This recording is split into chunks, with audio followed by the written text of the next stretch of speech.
नमस्कार मित्रमैत्रिणींनो, जर तुम्हाला आपल्या चॅनलवरच्या कथा आवडत असतील तर लाईक करत जात जा आणि चॅनलला सबस्क्राईब करून बाजूची घंटी दाबा आणि ऑलवर सेट करा. म्हणजे जेव्हा जेव्हा मी नवीन व्हिडिओ किंवा कोणतीही नवीन पोस्ट अपलोड करेन तेव्हा ती सगळ्यात आधी तुमच्यापर्यंत पोहोचेल. धन्यवाद. तर वळूया आपल्या कथेच्या पुढच्या भागाकडे. युवी, अगं तू काहीतरी सांगणार होतीस ना? सुमनताईंनी मागून आवाज दिला तसं तिला लक्षात आलं. आपण तर आईला आधीबद्दल सांगायला आलो होतो. पण आता अबीरला पण ती एकटं सोडू शकत नव्हती, कारण तो बिचारा सगळ्यांना सोडून तिच्याकडेच हेल्प मागायला आला होता. आई, तू थांब रूममध्येच, मी लगेचच येते, ओके? जाऊ नकोस, युविका बोलली. तशा सुमनताई ओके बोलून युवीच्या रूममध्ये निघून गेल्या.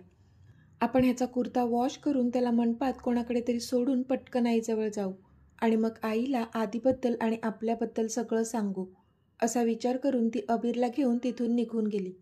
आता पुढे. युविका अबीरला घेऊन खालच्या अनुताईच्या रूममध्ये जात होती. इतक्यात त्याने तिला थांबवलं. मामी, तिथे नाही, इथे, अबीर बोलला आणि तो तिला आधीच्या रूमपाशी घेऊन आला. तशी ती चपापली. अबीर, अरे तुझे कपडे तर खालच्या तुमच्या रूममध्ये असतील ना? युविका बोलली. नो मामी, आज मी आधी मामाच्या रूममध्ये तयार झालो ना, मग मम्माने माझे सगळे कपडे तिकडेच ठेवलेत, आधी मामाच्या रूममध्ये, अबीर बोलला. अच्छा, चल मग, युविका बोलली आणि ती त्याला आधीच्या रूममध्ये घेऊन जाऊ लागली. पण का कोणास ठाऊक जसजशी ती त्याच्या रूमच्या जवळ जात होती तिचे हार्टबीट्स वाढत होते. तिने आता आधीच्या रूमचं दार उघडलं आणि आत गेली. तोच अबीरने पटकन बाहेरून ते दार ओढून घेतलं आणि तो तिथून पळून गेला. युविका काही रिॲक्ट करणार त्या आधीच आधीने तिच्या दोन्ही बाजूने हात ठेवून तिला दरवाजावर लॉक केलं आणि दाराचं लॉक देखील लावलं. हे सगळं इतक्या पटकन झालं की ती मात्र सुन्न होऊन त्याच्याकडे पाहत राहिली. आधी, हे सर्व काय आहे आणि अबीर कुठे गेला? युवीने विचारलं. ही तू आहे, हा मी आहे आणि हम तुम एक कमरे में बंद है, आधी नाटकी सुरात बोलला. तशी ती डोळे बारीक करून त्याच्याकडे पाहू लागली. आधी नाटकी सोड, ओके? अबीर कुठे गेला? त्याच्या कुर्त्यावर तर आईस्क्रीम पडलंय ना? तिने विचारलं. तसा हसला तो. युवी, तू नीट पाहिलं नाही का? अगं, अबीरच्या अंगावर जो कुर्ता होता ना त्याच्यावर अजून एक जॅकेट घातलं होतं त्याने आणि त्यावर आईस्क्रीम पडलं होतं, जे की मीच पाडलं होतं, आधी हसून बोलला. म्हणजे? तिने डोळे बारीक करून विचारलं. म्हणजे हेच की हा आम्हा दोघांचा प्लॅन होता, तुला इथे घेऊन येण्याचा. त्या बदल्यात साहेब माझा टॅब घेऊन गेलेत, आधी बोलला. तशी ती त्याच्याकडे पाहतच राहिली. आधी, तू पण ना, मला इथे बोलावून काय मिळणार होतं तुला? तिने विचारलं. अगं, कधीपासून कोणीतरी रुसलंय आमच्यावर, मग तिचा राग नको का काढायला? त्याने तिच्या गालावरची बट हळूच बाजूला सारत विचारलं. तशी लाजली ती. राग काढावा लागेल असं काही करायचंच कशाला म्हणते मी, ती लटक्या रागात बोलली. तसा तो पुन्हा गालात हसला. अच्छा, असं मी काय केलं ज्यामुळे तुला राग आला? त्याने खट्ट्यापणे विचारलं. तशी ती पुन्हा त्याच्याकडे डोळे बारीक करून पाहू लागली. खरंच तुला नाही माहीत तू काय केलंस? तिने विचारलं. तू सांग, त्याने विचारलं. तसं तिने पुन्हा तोंड वाकडं केलं. आधी, त्या मयुरी आणि मिहूच्या मागे पुढे करायला काहीच वाटत नाही का तुला? आणि उलट मलाच विचारतोस की काय केलंस? ती बोलली. स्वीटी, मी माझ्या मॉमजवळ उभा होतो, त्यात मयू आणि माझी होणारी मेहुणी तिकडे माझ्या जवळ आली तर मी काय करणार होतो ना? तो भोळा चेहरा करून बोलला. तशी पुन्हा चिडली ती. तू मुद्दाम करतोस ना हे सगळं? तिने विचारलं. अगं नाही, खरंच मी का करेल ना हे असं? जेव्हा माझा जीवच अडकला इथे तर मग मी दुसरीकडे का पाहील? तो तिच्याकडे पाहून बोलला. तशी हुरळून गेली ती त्याच्या शब्दांनी. मस्के नको लावूस, ओके? ती तिची खुशी लपवत बोलली. मस्का लावून खाऊन टाकतो तुला, तो तिला डोळा मारून बोलला. तशी अजूनच अस्वस्थ झाली ती. आधी, ती लाजून बोलली. आधी काय? टेस्टी लागशील तू, खूप जास्त, तो तिच्या गालावरून बोट फिरवत बोलला. तशी एक वीज सळसळली तिच्या शरीरातून. तू जा ना, मला नाही बोलायचंय तुझ्याशी, ती स्वतःची अस्वस्थता लपवत बोलली. बरं, मग शिक्षा काय द्यायची ते सांग, तो बोलला. तुझी शिक्षा हीच आहे की आता पाठवणी होईपर्यंत माझ्या जवळ नाही यायचं, कळलं? ती बोलली तसा तो अवाक झाला. व्हॉट? नाही हां, मी तर येणार जवळ. अख्खा दिवस तुझ्याशिवाय कसा राहील मी स्वीटी? तो बोलला तसं तिला हसायलाच आलं. एकच दिवस काढायचा आहे आधी आणि ही शिक्षा आहे तुझी, कळलं? ती बोलली. दिस इज नॉट फेअर यार, तो तोंड पाडत बोलला. तुझ्यासोबत ना असंच करायला पाहिजे. आता बघतेच कसा जातो त्या मयुरीच्या मागे मागे. युवी डोळे बारीक करून बोलली. मी नाही गेलो गो तिच्या मागे मागे, ट्रस्ट मी, तो बोलला. आणि हो, मिहूला पण जास्त एंटरटेन करायचं नाही. तिचे इरादे पण मला काही योग्य वाटत नाही आहेत. ती त्याला दटावून बोलली तशा त्याच्या भुवया उंच झाल्या. व्हॉट? मीही का? त्याने विचारलं. हो, ती कालपासून तुझे फार गुणगाण गात आहे, युविका खाली मान घालून बोलली. तशी आधीच्या चेहऱ्यावर स्माईल आली. बघितलं मी किती जास्त हँडसम आहे ते? तुझी बहीण पण माझ्यावर लाईन मारते, तो हसून बोलला. बास हां, जास्त हवेत नको उडूस. मी आईला सांगितल्यावर तिला आपोआप कळेल आपल्याबद्दल. आई? ओ शिट, ती बोलली आणि घाईघाईने तिथून निघून जाऊ लागली. तोच त्याने तिचा हात पकडला. काय झालं? इतक्या घाईघाईने कुठे निघालीस? त्याने विचारलं. मी आईला माझ्या रूममध्ये बसवून आले होते. मी आईला आपल्याबद्दल सांगणार होते आत्ता, पण इतक्यात अबीर आला. मी त्याच्यासोबत निघून आले आणि माझं बोलणं झालंच नाही तिच्यासोबत. सगळं तुझ्यामुळे झालं आहे, ती चिडून बोलली. ओह, आय एम सॉरी डिअर, मला नव्हतं माहीत, तो बोलला. आता काय फायदा सॉरी बोलून? सोड, मला जाऊ दे. आई वाट बघत असेल, ती तोंड बारीक करून बोलली तसं त्याने तिला जवळ ओढलं. It's okay Yuvi, don't panic. काही झालं तरी नवरी तर तू ह्या ॲडी द प्रिन्सचीच होणार आहे. तो बोलला तशी तिच्या चेहऱ्यावर स्माईल आली. चल मी जाते, नाहीतर आई निघून जाईल, ती बोलली तसं त्याने तिला सोडलं. या, तो पण बोलला आणि त्याने तिला सोडलं. तशी ती पळतच तिच्या रूममध्ये गेली. तिने रूममध्ये सगळीकडे पाहिलं, पण सुमनताई नव्हत्या रूममध्ये. तशी ती हिरमुसली आणि तिने सुमनताईंचा नंबर डायल केला. हॅलो युवी, सुमनताई बोलल्या. आई, अगं कुठे आहेस तू? मी तुला थांबायला सांगितलं होतं ना रूममध्ये, युविका पॅनिक होत बोलली. अगं युवी, मी थांबलेच होते, पण तू किती उशीर केलास म्हणून मी वन्सनसोबत खाली आले आणि अबीर पण मला खाली दिसला, पण तू दिसली नाहीस. कुठे होतीस तू? सुमनताईंनी विचारलं तशी युविका चपापली. हां, ते मी वरच होते आणि आता रूममध्येच आहे. ठीक आहे, मीच येते खाली, युविका बोलली. हो, ये लवकर. आणि परी पण आली आहे, ती पण तुलाच शोधते, सुमनताई बोलल्या. काय? परी आली आहे? ओके ओके, मी येते, युविका खुश होत बोलली आणि तडक खाली निघून गेली. परी, कुठे होतीस तू? किती कॉल केले यार तुला, तू कॉल का घेत नव्हतीस माझा? युविकाने परीवर प्रश्नांची सरबत्तीच लावली होती. पण बिचारी परी आता काय सांगणार होती तिला? तिला तर यायचंच नव्हतं इथे लग्नाला. तिला सतत ऋषीचे विचार मनात येत होते.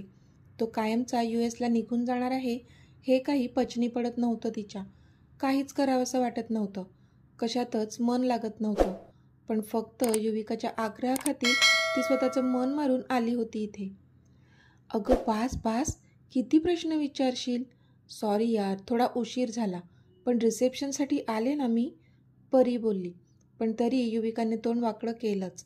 युवी, आय एम सॉरी ना, असं नको तोंड करूस, स्माईल कर ना प्लीज, परी बोलली. तशी मग युवीने स्माईल केलं.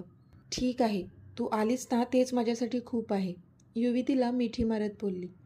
तुझा हँडसम कुठे आहे गं? दिसत नाही आहे, परी तिला डोळा मारून बोलली. तशी युविका लाजली.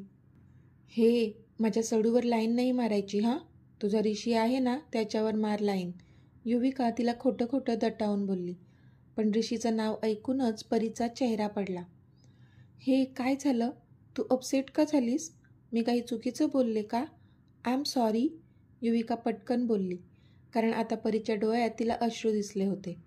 अगं नाही, वेडी आहेस का? डोळ्यात काहीतरी गेलं माझ्या, परी सारवासारव करत बोलली. खरं ना, युवीने विचारलं.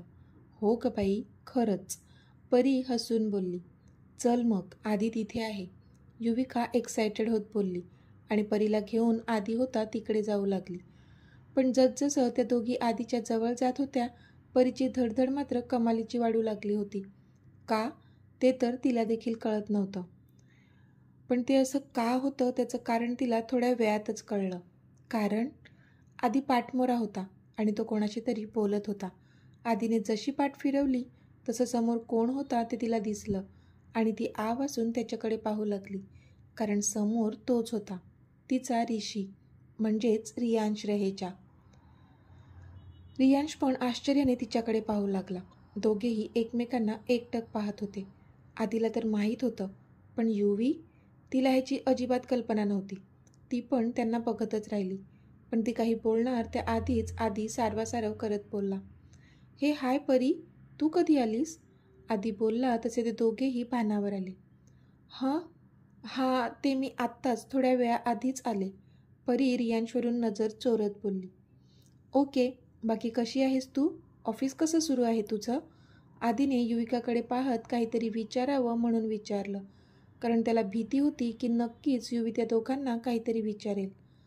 हो, चांगलं सुरू आहे, पण मी रिझाईन केलं आहे, नोटीस पिरियडवर आहे सध्या, परी रियांशकडे एक कटाक्ष टाकून बोलली. तशी रियांशने तिच्यावरून नजर फिरवली. मी आलोच, रियांश बोलला आणि तिथून जाऊ लागला. तोच, रियांश थांब, युविका बोलली तसा रियांश तर थांबला, पण आधीचे हार्टबीट्स मात्र वाढू लागले होते.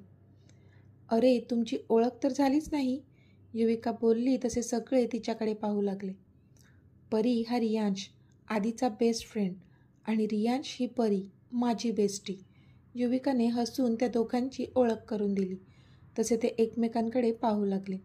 रियांशचं ठीक होतं, त्याला माहीत होतं युवीबद्दल. पण परी मात्र आश्चर्याने त्याच्याकडे पाहत होती, कारण रियांश आधीचा बेस्ट फ्रेंड होता, म्हणजे आधीला पण तिच्याबद्दल माहीत असेलच. तिने एकदा आधीकडे पाहिलं तर तो खाली मान घालून उभा होता.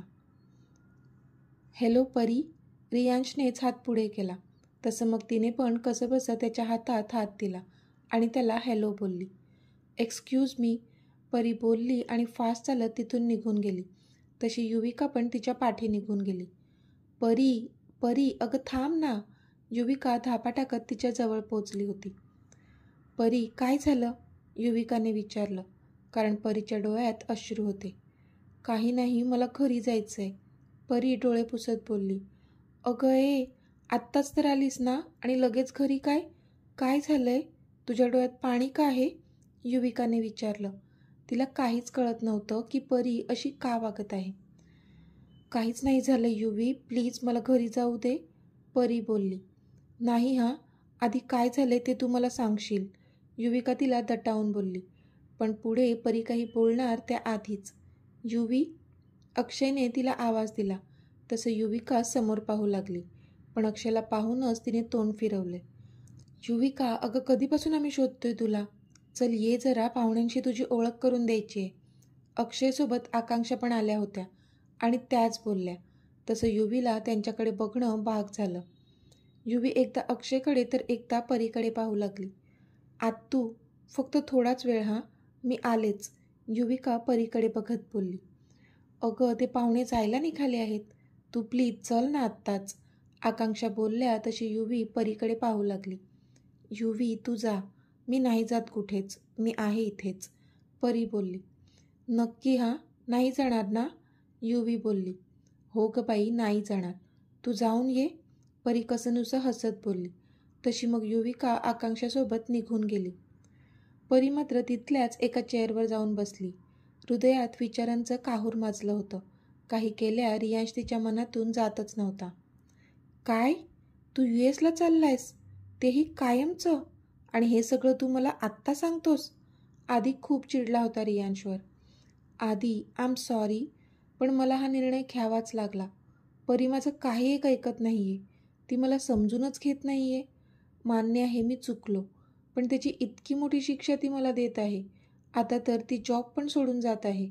मी नाही राहू शकत यार तिच्याशिवाय, पण तिला काही कळतच नाही, म्हणून मला हा निर्णय घ्यावाच लागला.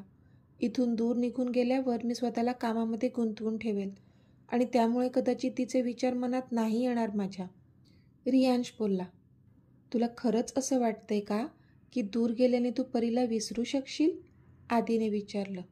मी प्रयत्न करेल, रियांश खाली मान घालून बोलला. आणि प्रयत्न करूनही नाहीच विसरला तिला तर काय करणार आहेस? आदीने विचारलं तसं रियांश त्याच्याकडे पाहतच राहिला. मग मी काय करू आदी? मला काहीच सुचत नाही आहे. तू इमॅजिन नाही करू शकत. तिच्याशी न बोलता, तिला न भेटता मी इतके दिवस कसा जगलो. रियांश बोलला तसं आदीला पण वाईटच वाटलं त्याच्यासाठी. हे बघ रियांश, तू काही इतका मोठा गुन्हा नाही केला आहे की परीने तुला इतकी मोठी शिक्षा द्यावी. मला थोडा वेळ दे, मी बघतो काही करता येते का, आदी बोलला. वेळच तर नाही आहे ना आदी, रियांश खाली मान घालून बोलला. कधी आहे तुझी फ्लाईट?